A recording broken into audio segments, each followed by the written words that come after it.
नमस्कार।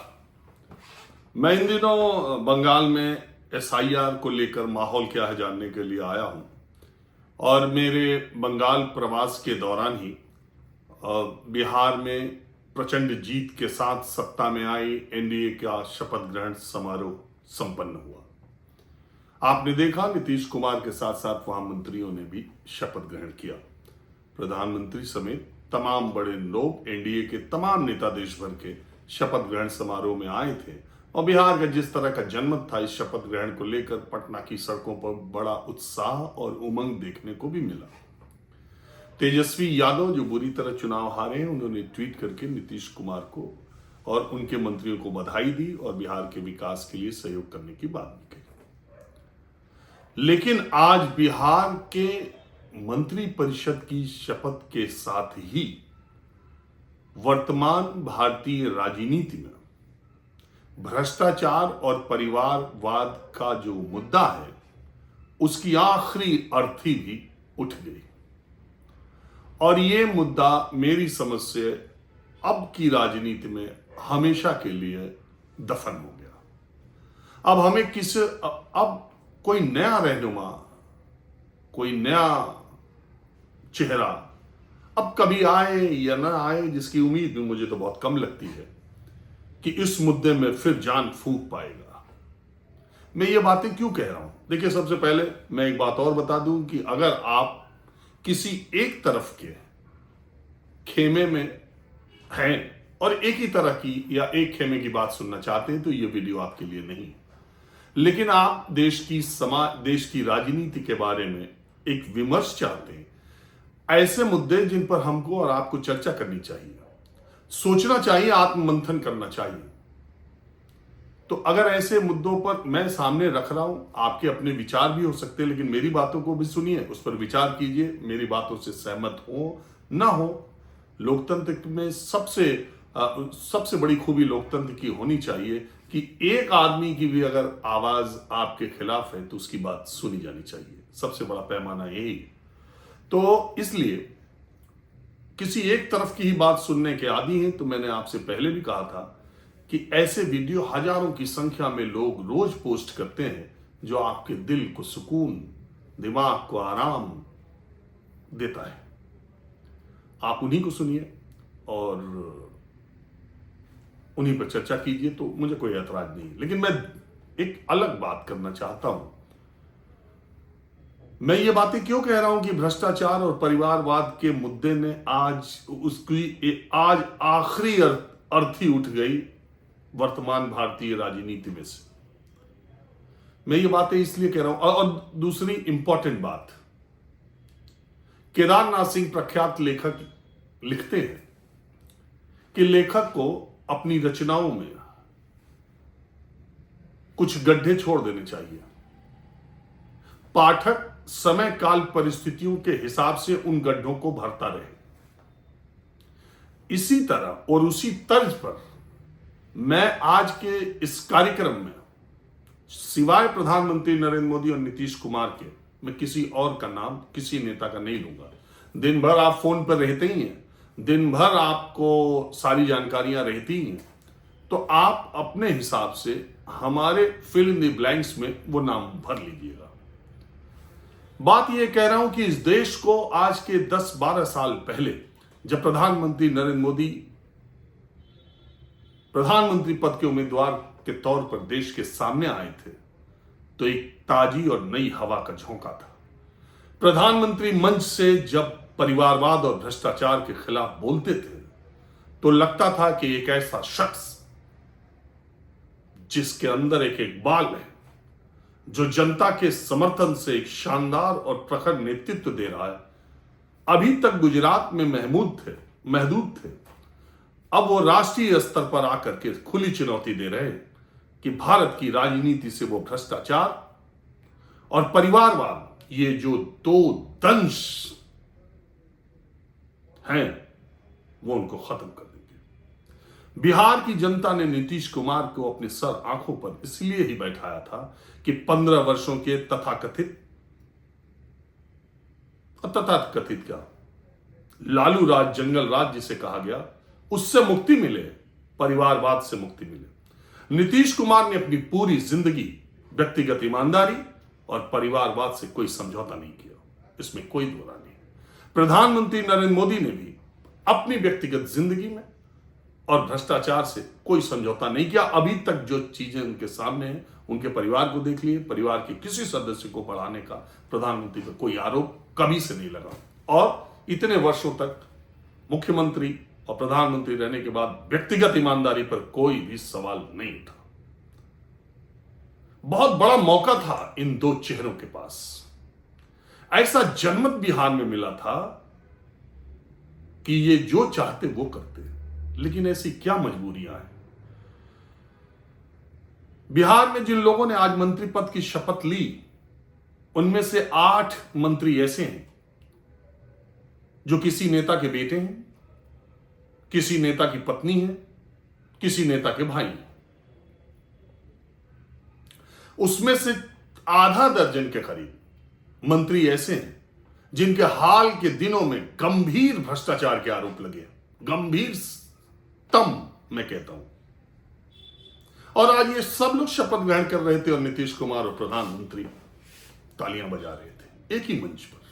मौका था देश को, समाज को एक संदेश देने का, लेकिन लगा ऐसा कि वो जो भ्रष्टाचार के आरोप उन पर लगे थे, उन्हें पुरस्कार स्वरूप मंत्री पद दिया जा रहा है। तो देश में अब भ्रष्टाचार और परिवारवाद की बात करना बेमानी है। केवल भ्रष्टाचार और परिवारवाद की बात विपक्ष के नेताओं पर की जाए, यह बेमानी है। उम्मीद तो इन्हीं दो नेताओं से थी जिन्होंने अपनी व्यक्तिगत जिंदगी में, अपने सार्वजनिक जिंदगी में यह दिखाया था। लेकिन जाते नीतीश कुमार की 25 से 30 वाली ये सरकार, बहुत नीतीश कुमार ने भ्रष्टाचार से कभी समझौता नहीं किया। उनके जिन मंत्रियों पर आरोप लगे, जिन नेताओं पर लगे, उन्होंने पर कतरने में देरी नहीं की थी, बहुत करीबी लोगों के साथ भी। लेकिन हाल के दिनों में बिहार का आम आदमी कहता है कि यह बिहार की सबसे भ्रष्टतम सरकार थी जो अभी गई है, मतलब फिर आ गई। भ्रष्टाचार जमीनी स्तर पर खूब बढ़ा है और आरोप उनके मंत्रियों पे क्या क्या लगे थे, उनका किसी का मैं नाम नहीं लूंगा क्योंकि ऑलरेडी इतनी चर्चा में है। देश के पत्रकारिता जगत में, मीडिया में, पत्र पत्रिकाओं में सत्ताधारी लोगों के खिलाफ या लोगों के भ्रष्टाचार के कारनामों को उजागर करने की प्रथा और परंपरा तो खत्म ही हो गई। अब यह अपेक्षा करना कि कोई पत्र पत्रिका, कोई समाचार समूह सत्ताधारी या सत्ता पक्ष की पार्टी के भ्रष्टाचारों को उजागर कर देगा, नामुमकिन सा लगता है। जो ट्रैक रिकॉर्ड है जैसा चल रहा है, मैं इसलिए ये बात कह रहा हूं कि चाणक्य कह गए थे कि हो सकता है कि मछली जल की बगैर हवा में तैरने लग जाए, लेकिन ऐसा कभी नहीं हो सकता कि दरबार और दरबारी भ्रष्टाचार न करे। तो ऐसा तो है नहीं कि देश में बिल्कुल राम राज्य स्थापित हो गया और पिछले 11 वर्षों में जहां जहां भी सत्ता, एनडीए या बीजेपी या विपक्ष जिसकी भी है, वहां भ्रष्टाचार नहीं हुआ होगा या भ्रष्टाचार के आरोप नहीं लगे होंगे। हैरत तो तब होती है कि लोकसभा चुनाव से पहले 2 मुख्यमंत्री भ्रष्टाचार के आरोपों में जेल चले गए और वो एजेंसियां, सेंट्रल एजेंसियां, पता नहीं अरविंद केजरीवाल के खिलाफ भ्रष्टाचार को लेकर किसी ने प्रेस कॉन्फ्रेंस की थी या नहीं, किसी ने लिखित तौर पर सीबीआई और ईडी को शिकायत दी थी कि नहीं। एक जो मामला उठा था वो वित्त मंत्रालय और उसमें जो है फायदा पहुंचाने के लिए अनियमितता को लेकर सरकार का था। अरविंद केजरीवाल का हमेशा से आरोप रहता है कि उनके जो सरकारी अधिकारी थे उनके खिलाफ थे। बहरहाल उनके ऊपर आरोप लगा, एजेंसियों ने जांच की, पूछताछ की, उनको जेल भेजा। हेमंत सोरेन पर आरोप लगा, एजेंसियों ने जांच की, उनको जेल भेजा, हाईकोर्ट ने उनको बरी कर दिया। वो जब भी, लेकिन बताइए इतने बड़े बड़े घोटालों का पर्दाफाश किया गया, राजनीतिक विरोधियों द्वारा ही किया गया हो, इस देश के किसी जांच एजेंसी ने उसका संज्ञान लिया? क्या विपक्ष की सरकारों के जो जहां विपक्ष की सरकारें हैं, अगर इसी तरह के भ्रष्टाचार के आरोपों पर प्रेस कॉन्फ्रेंस कर दी जाए तो क्या ऐसी ही कुंभकर्णी नींद में वो एजेंसियां रहेंगी सेंट्रल जो इन मामलों में थी? महाराष्ट्र में जो लोग भी यूपीए में थे, खास करके वो 70,000 करोड़ की नेशनलिस्ट करप्ट पार्टी, मेरे शब्द नहीं है, उसके जितने नेताओं पर भ्रष्टाचार के मुकदमे थे और सेंट्रल एजेंसियों के राडार पे आने के बाद जेल की दहलीज तक जो नेता पहुंच गए थे, या जो नेता 2-2, 2.5 साल जेल में रहे थे, एनडीए की तरफ पाला बदलने ही वो फिर माननीय हो गया। वो सारे भ्रष्टाचार के आरोपों की जांच या तो रुक गई, या तो बंद हो गई, या तो शिथिल कर दी गई।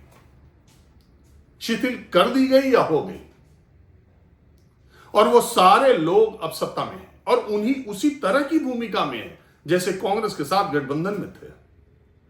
ये तो अच्छा रिवाज चला, जिन पे आरोप लगा उन पे जांच बैठाओ, फिर वो आपकी तरफ आए, फिर काम खत्म हो जाए। जिन जिन पे भ्रष्टाचार के आरोप लगे आप उनको टिकट दो और इसके बाद उनको फिर से मंत्री बना दो और फिर वो उसी के साथ रहे। तो कहां है भ्रष्टाचार?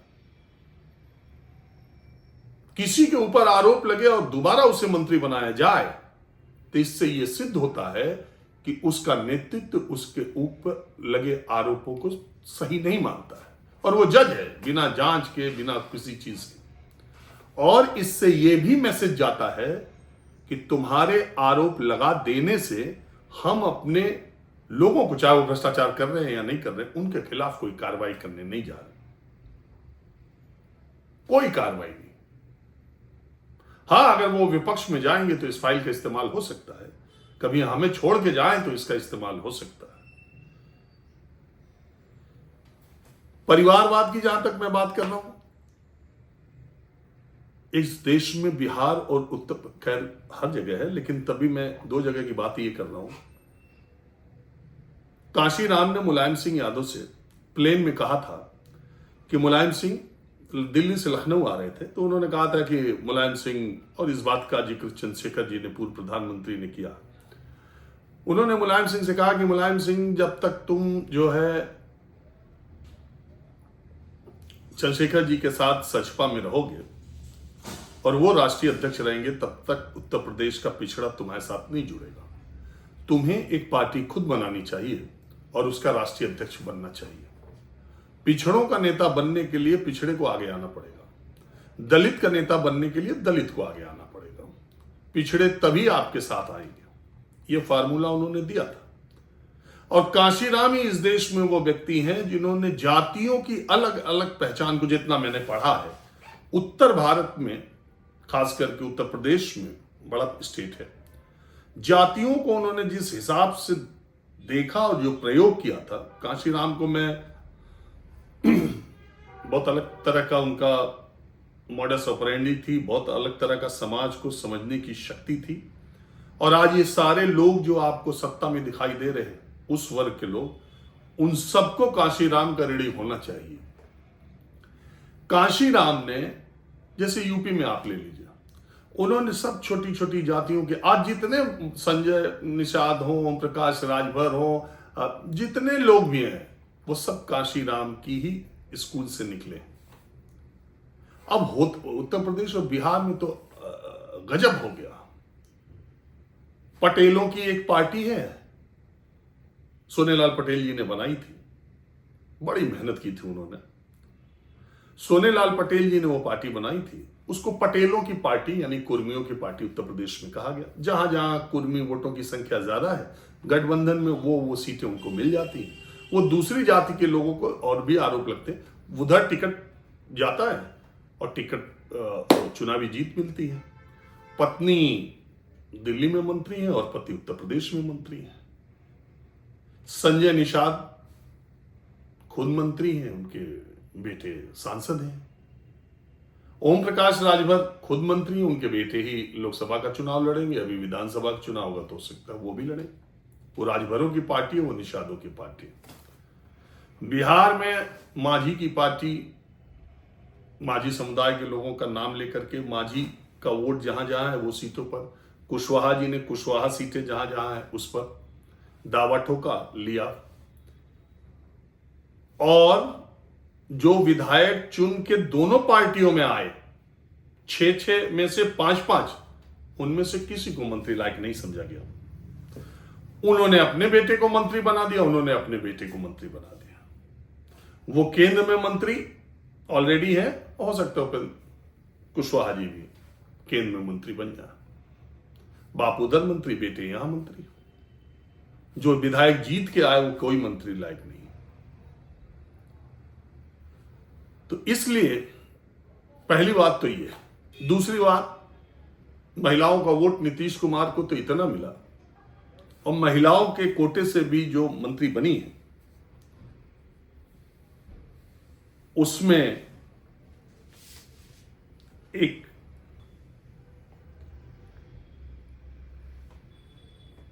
मंत्री, उनके माता पिता दोनों सांसद रहे हैं। बहरहाल ये मेरा ऐतराज नहीं है। मैं एक दूसरी बात कहने के लिए बात कह रहा हूं। मैं ये कह रहा हूं कि भारत की राजनीति से वैचारिक प्रतिबद्धता और विचारधारा वाली राजनीति तो पहले ही खत्म हो गई। अब वो तो बात ही नहीं रही। चाल, चरित्र, चेहरा, एकात्म मानववाद, दीनदयाल उपाध्याय, श्यामा प्रसाद मुखर्जी ने जो राजनीति की एक धारा निकाली थी और जो कार्यकर्ताओं को उन्होंने एक खड़ा किया था, वो कार्यकर्ता हाशिए पर खड़े होकर दूसरी पार्टी से आयातित लोगों का अपनी ही सरकार में दमखम, बहुत मूक, बहुत उदास, बहुत शांत होकर देख रहे हैं। शायद इस तरह सत्ता के लिए समझौते की बात श्यामा प्रसाद मुखर्जी और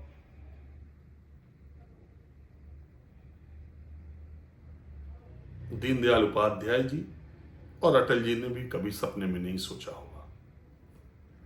बहरहाल अब सत्ता है, सत्ता अपने साथ बुराइयों को लेकर के आती है।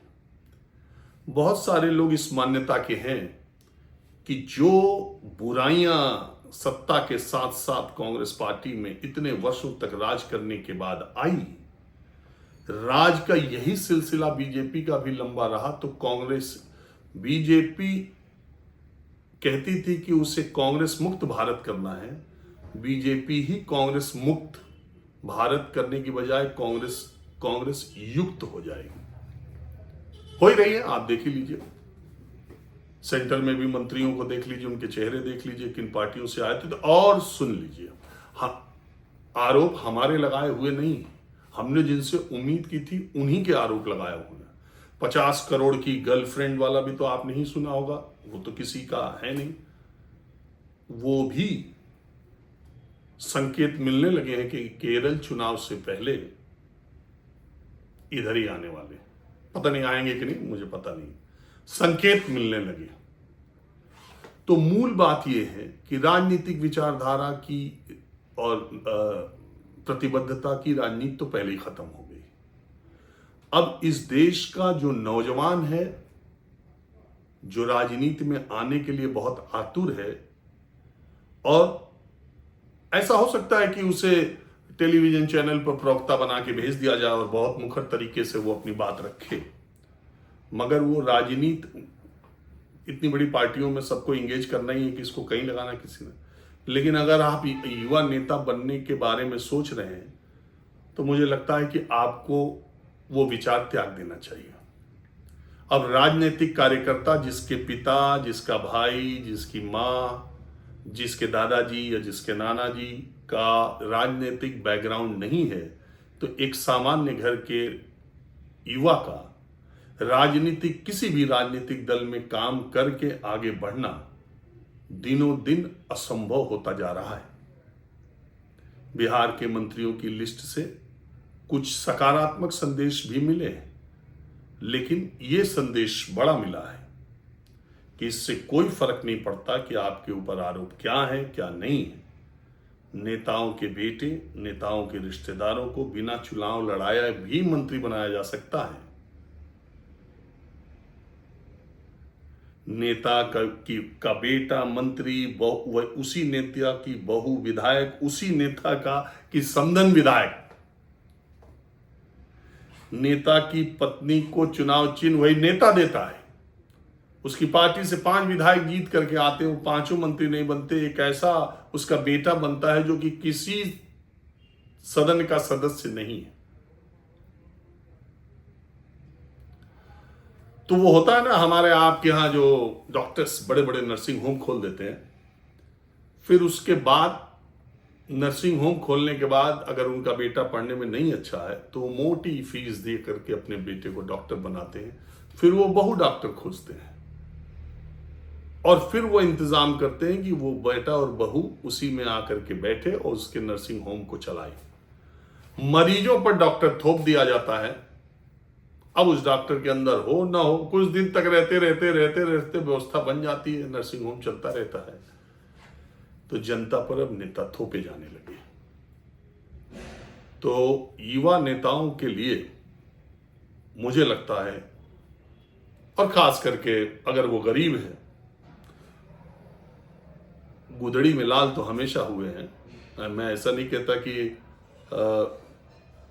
आगे कोई रास्ता नहीं है, there is no ray of hope, उम्मीद की कोई किरण नहीं है, मगर मोटे तौर पर अगर आप देखिए तो लगता है कि अब भाई छात्र संघों में चुनाव खत्म ही हो गया, धरना विरोध प्रदर्शन खत्म ही हो गया, कहीं कोई बात कहने की है नहीं, राजनीतिक विचारधारा के बारे में लोगों का ज्ञान शून्य से भी नीचे जा रहा है। अभी एक लड़का मुझे मिला, उसने कहा कि तेजस्वी यादव ने ओवैसी को वामपंथी कह दिया। अब बताइए, एक समय में और पूरी दुनिया में अभी भी वामपंथ एक विचारधारा है, और वो एक ऐसी विचारधारा है जो कहा जाता था कि जवानी में अपने कॉलेज डेज, यूनिवर्सिटी डेज में जो लड़का वामपंथ से प्रभावित नहीं होगा तो शायद उसके दिलो दिमाग पर, मतलब उसका समाज और राजनीति को समझने का जो दिमाग है उस पर शंका है। ऐसी बातें कही जाती थी। अटल जी भी अपने शुरुआती दिनों में वामपंथी ही थे, बहुत सारे लोग। अब वामपंथ किसको कहते हैं, उसकी विचारधारा क्या है, वो समाज के बारे में क्या सोचता है, उसकी अर्थव्यवस्था के बारे में क्या सोचता है, वो शासन पद्धति के बारे में क्या सोचता है, वो एक विचारधारा है। दीनदयाल उपाध्याय जी की एकात्म मानववाद एक विचारधारा है, समाजवाद एक विचारधारा है। अगर मैं कहता हूं कि मुझे समाजवाद बहुत पसंद है तो इसका यह मतलब थोड़ी नहीं कि मैं समाजवादी पार्टी जो समाजवाद के नाम पर रखी गई तो समाजवाद। समाजवाद एक ऐसी विचारधारा जिससे प्रभावित हुए बिना आप नहीं रह सकते, जिसके अंदर समानता का भाव होगा। और इस देश में सारे समाजवादी जो शुरुआत में हैं, आचार्य नरेंद्र देव को देख लीजिए, चंद्रशेखर जी को देख लीजिए, राम मनोहर लोहिया को देख लीजिए, जेपी को देख लीजिए, क्या वो पिछड़े वर्ग से सब आते थे? और क्या जाति के आधार पर वो समाजवाद की बात करते थे? नो, सबको समान अवसर मूल बात है। तो विचारधारा की तो बात ही खत्म हो गई, समझ के लेवल पर भी मामला खत्म हो गया। और सबसे आखिरी बात, आश्चर्य या दुख या अचरज, मतलब अचरज इस बात पर है कि अब हम पर और आप पर इसका कोई असर भी नहीं पड़ रहा। हम इसके आदी हो चुके हैं, हम सवाल उठाना भी छोड़ चुके हैं। सवाल उठाने वाले पर सवाल उठाने की हमारी प्रवृत्ति बढ़ती जा रही है। या समाज में धन और सत्ता पाना किसी भी तरीके से, शॉर्टकट तरीके से, कैसे भी, या तो पाना या उनके करीब रहना, यह प्रवृत्ति इतनी ज्यादा होती जा रही है जिसमें नैतिकता, जिसमें विमर्श, जिसमें फैसला लेना, यह सब खत्म होता जा रहा है। अंत में एक बात फिर, अंत में कुछ वरिष्ठ पत्रकारों की ने भी कहा है और मेरी भी ये राय है, अब मौका आ चुका है नीतीश कुमार और नरेंद्र, अब ये जो हुआ सो हुआ। ये तो नीतीश कुमार और मोदी जी के पास ये पूरा वक्त था कि पोस्टमार्टम करते, बहरहाल उनका फैसला है, मगर एक चीज और वो कर सकते हैं और उन्हें करना चाहिए। जिस तरह का बहुमत है और जिस तरह की ये दोनों नेता हैं, एक उम्मीद मैं रखता हूं कि सांसदों और विधायकों का ये जो फंड है इसको खत्म कर दिया जाए। मेरे बहुत सारे मित्र सांसद हैं और विधायक हैं, उन्हें इस बात से खराब लगेगा, लेकिन सांसदों और विधायकों का जो फंड करोड़ों रुपए का है सालाना, हालांकि सरकारें कम करने के, अटल जी ने 1 लाख से 2 करोड़ किया था, मनमोहन सिंह ने 2 करोड़ से 5 करोड़ कर दिया, तो ये फंड भी बंद होना चाहिए और राजनीति के प्रति पैसा कमाने के नजरिया या इसको एक व्यापार या व्यवसाय के तौर पर लिए जाने की प्रवृत्ति जो समाज में तेजी से बढ़ रही है और नेताओं के करीब पहुंच करके पैसे वाले बनने की प्रवृत्ति जो पहुंच रही है, ये बहुत खतरनाक है। और अगर ऐसा ही रहा तो देश के आम आदमी का इंटरेस्ट चुनाव से ज्यादा राजनीति में कुछ भी नहीं बचेगा। नमस्कार।